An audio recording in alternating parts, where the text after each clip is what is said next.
Ford is bringing back the Bronco. We have no idea what it will look like, but we're still wetting our big boy pants in excitement. Truck yeah! Today we're gonna truth the heck out of the 2020 Ford Bronco.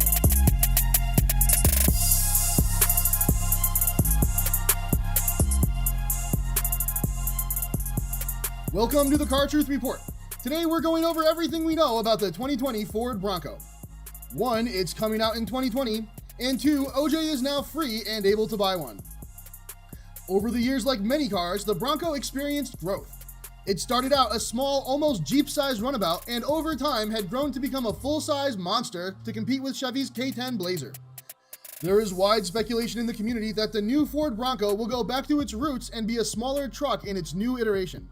Backing that up is the fact that Ford is bringing the Wrangler to America in 2019. It makes too much sense that the new Bronco would be based on this chassis. Notice I said chassis and not platform. Like most other small SUVs, we believe the new Bronco will be a body-on-chassis truck.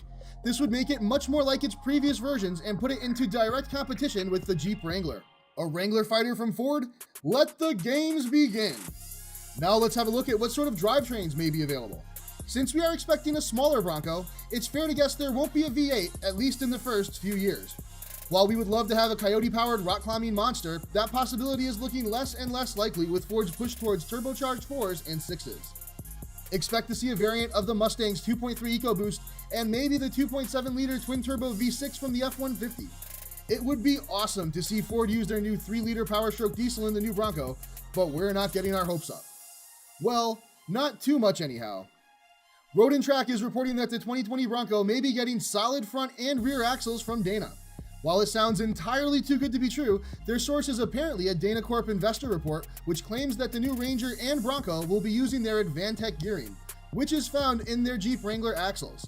While the Road and Track article cautions against drawing any hasty conclusions, it is still a juicy bit of fat to chew on. We expect Ford to continue the two-pedal trend and only offer the Bronco with automatic transmissions. That's unfortunate but unsurprising, especially considering just how good slush boxes have gotten in the last 10 years. While everyone's going to talk about how much they miss rowing through the gears, we here at the report don't expect this to be enough to sway Ford into giving the Bronco a manual transmission. As for styling, Ford has given us a few clues about what to expect. The 2004 Bronco concept was spotted this summer during filming of The Rock's new movie, Rampage. We find it quite interesting that a 13-year-old auto show concept has been brought out for a cameo in a 2018 summer action movie. Expect at least some design cues to show up in the production model.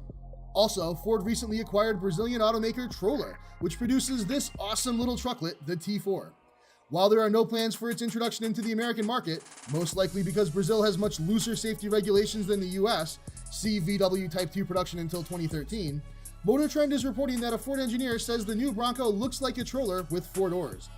And while we're at it, go ahead and hit the like button if you think the new Bronco should have a 2-door variant. Finally, we get to the most important part about the new Bronco, and one of the few things we can actually confirm. Ford has stated that the new Bronco will have a removable top. This would put it in direct competition with the Jeep Wrangler, being the only other small, body-on-chassis, convertible off-roadable SUV on the market. So here's a quick recap of what we're thinking the new Bronco will be. 1, body-on-chassis truck unlike a unibody SUV. 2, no V8 early on, but hopefully a diesel. 3, possible solid front and rear axles, but no manual transmission.